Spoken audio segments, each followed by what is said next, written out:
Assalamualaikum warahmatullahi wabarakatuh. Oke, di sini saya akan menjelaskan kepada teman-teman cara mengerjakan tugas 8, 9, dan 10 yang diberikan oleh dosen saya dalam mata kuliah statistik. Oke. Gimana tugas 8 ini? Yang pertama saya disuruh untuk membuat kisi-kisi dan angket yang akan dibagikan kepada siswa. Yang mana kisi-kisi ini di sini saya telah memberikan petunjuk bagi siswa untuk mengisi angket itu ya. Saya bacakan dulu ya kisi-kisinya dan angket-angketnya yang saya perlihatkan dan cara mengisi angket itu. Dimana di sini satu, bacalah pertanyaan-pertanyaan berikut ini dengan teliti. Pilih salah satu pernyataan yang sesuai dengan keadaan Anda. Dan yang ketiga, jawaban yang Anda pilih tidak akan mempengaruhi nilai pelajaran matematika. Dan yang keempat, itu isilah angket dengan bersungguh-sungguh. Dan 5, berilah checklist pada kolom yang sesuai dengan hati nurani Anda dengan ketentuan sebagai berikut. Seperti teman-teman lihat di sini, di mana SS itu keterangannya sangat setuju, dan S itu setuju, dan R itu ragu-ragu, TS tidak setuju, STS sangat tidak setuju. Ini adalah simbol dalam mengisi angket itu ya, dan simbol yang jika sesuai hati nurani kita memberikan tanda checklist seperti ini. Oke?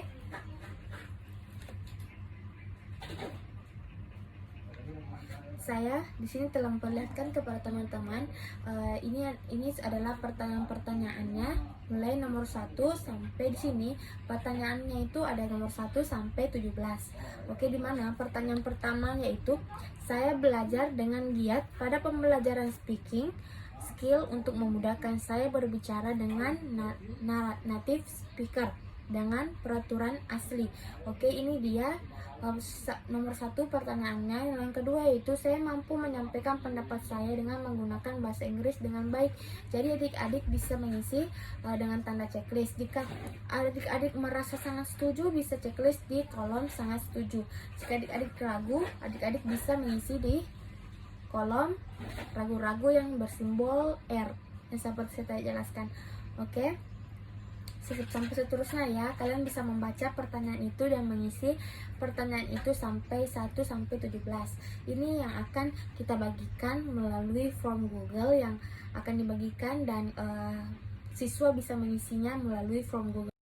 Uji validitas. Pengujian validitas instrumen penelitian dapat dilakukan dengan mengkorelasikan setiap skor item pertanyaan dengan skor total variabelnya.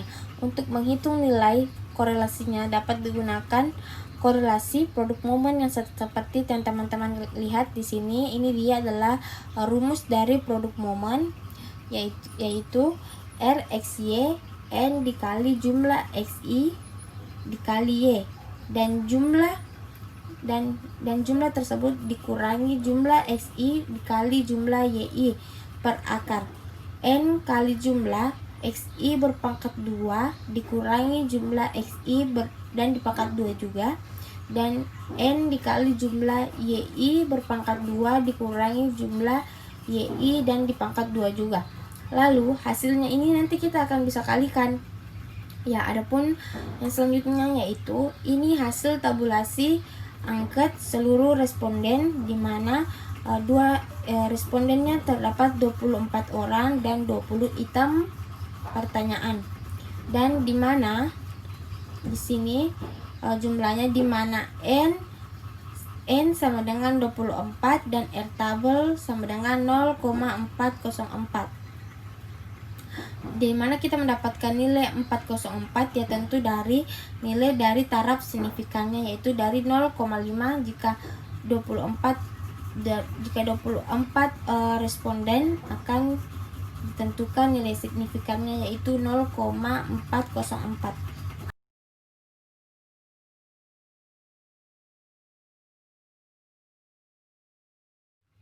Oke teman-teman, ini dia hasil kesimpulan dari hasil validitas yang telah saya capai dari item pertanyaan kolerasi antara item 1 sampai dengan item 17. Oke teman-teman bisa melihat tabelnya sebagai berikut ya. Ada yang valid, ada yang tidak valid. Oke, setelah melakukan uji validitas variabel X yang terdiri dari 17 pertanyaan, saya bisa menyimpulkan terdapat 5 item yang valid dan 12 item yang tidak valid. seperti ini. Oke, berikut saya akan menjelaskan valid atau tidak validnya item tersebut. Bagaimana cara mendapatkan hasil tersebut valid atau tidak validnya. Kita mungkin bisa beralih ke Microsoft Excel. Oke, di mana di sini ada nomor sebagai responden di sini, dan X1. Nilai X1 ini kita dapatkan dari nilai tersebut diambil dari hasil responden pada pertanyaan pertama, seperti ini. Jadi kalau nilai bagian Y jumlah dari keseluruhan hasil responden, nilai Y jumlah dari keseluruhan hasil responden. Bagaimana kita mendapatkan nilai X1 dikali Y? Jadi bisa kita lihat seperti ini caranya, dimana X1 kita kalikan dengan nilai Y, lalu kita enter. Oke, dan kita mendapatkan nilainya 380. Teman-teman bisa mengikuti cara-cara tersebut untuk menguji item kedua, ketiga, dan 4, dan sampai seterusnya. Adapun nilai X1 selanjutnya, kolom selanjutnya, nilai X1 dikali dengan nilai Y. Seperti ini caranya.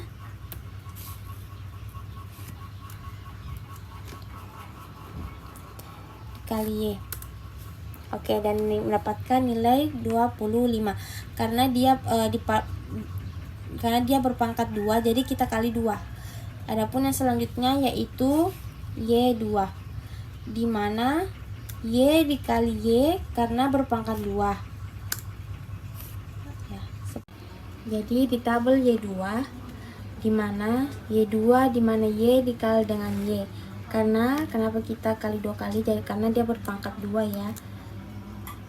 Jadi lalu kita enter dan kita mendapatkan hasilnya 576.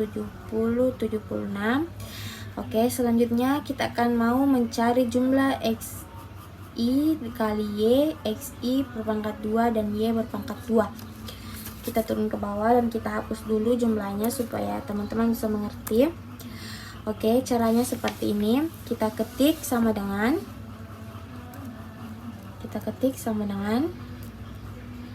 lalu kita ketik sum, lalu kita blok keseluruhan nilai XI. Kita sama-sama blok seluruh nilai keseluruhan dari nilai XI ya.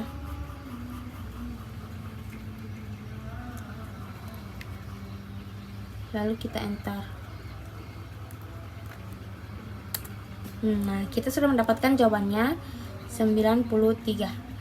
Nah, bisa kita untuk mendapatkan hasil dari Y, XI kali Y, X1 dan Y2, teman-teman bisa memblok tabel ini ke samping kanan, maka nilai hasilnya akan muncul seperti ini. Nah, sudah muncul kan seperti ini. Oke, selanjutnya mencari nilai hasil validitas. Kita pindah ke Word lagi.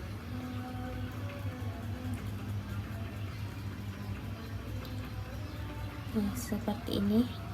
Sekarang kita tinggal memasukkan data-data yang sesuai rumus yang tadi saya jelaskan pertama. Oke, selanjutnya kita mencari nilai hasil validitas.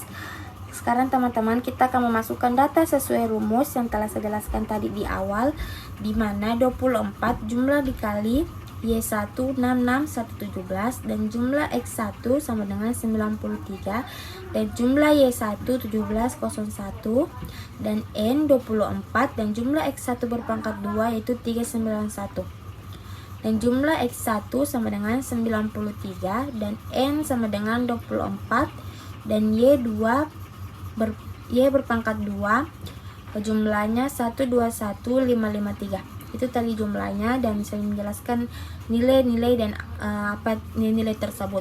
Dan selanjutnya ini dia hasil dari N dikali X1 Y1.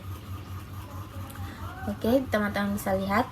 Yang pertama yaitu dimana X1 dikali Y1 dan selanjutnya N kali X1 berpangkat 2 dan nilai X1 yang dipangkatkan 2 dan N dikali Y berpangkat 2 dan Y1 berpangkat 2.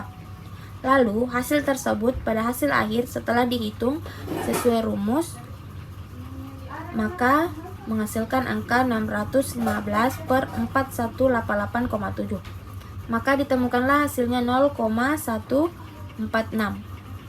Oke, jadi Rx1Y adalah 0,146 dengan R tabel 0,404. Jadi kita bisa simpulkan ya hasilnya.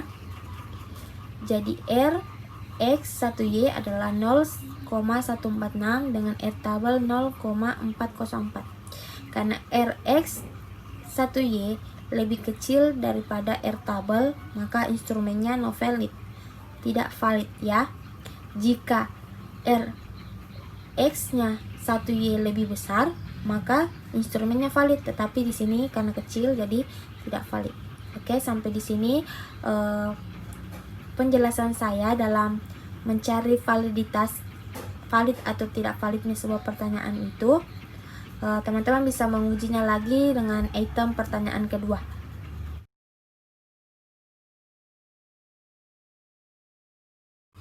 Oke teman-teman, selanjutnya sebelum menghitung koefisien alpha chrome batch, terlebih dahulu kita mencari SI dan ST-nya atau variansi item dan variansi totalnya. Caranya kita ketik sama dengan var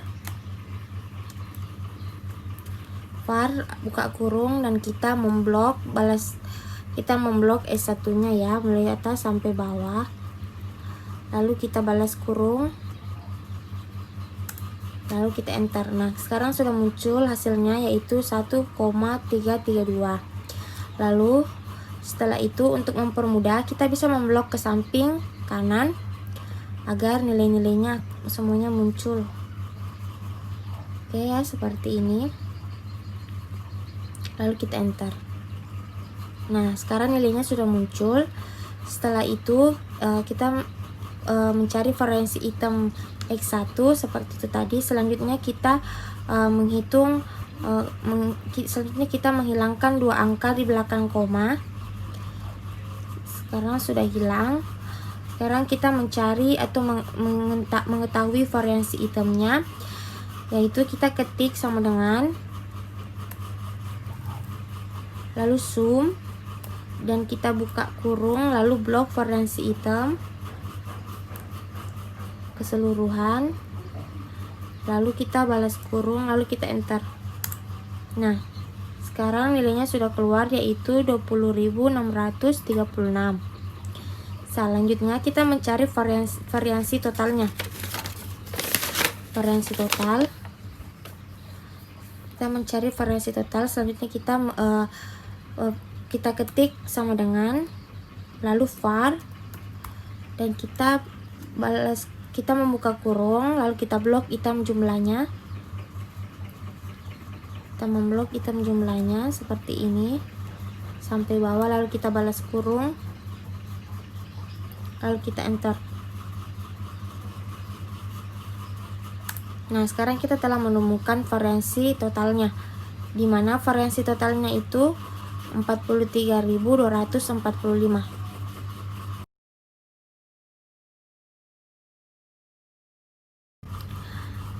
Oke teman-teman, selanjutnya kita akan mencari rehabilitas menggunakan rumus alpha chrome batch.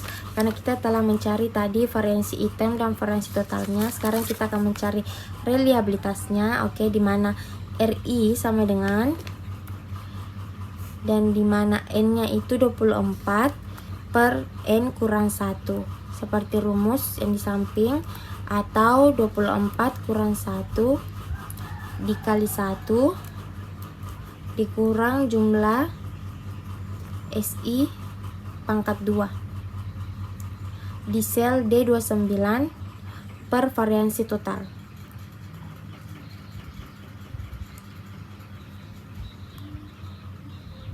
Oke, lalu balas kurung dan kita enter. Nah, ini dia jumlahnya 0,522881.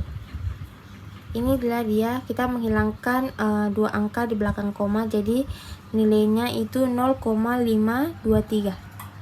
Oke, sudah lihat.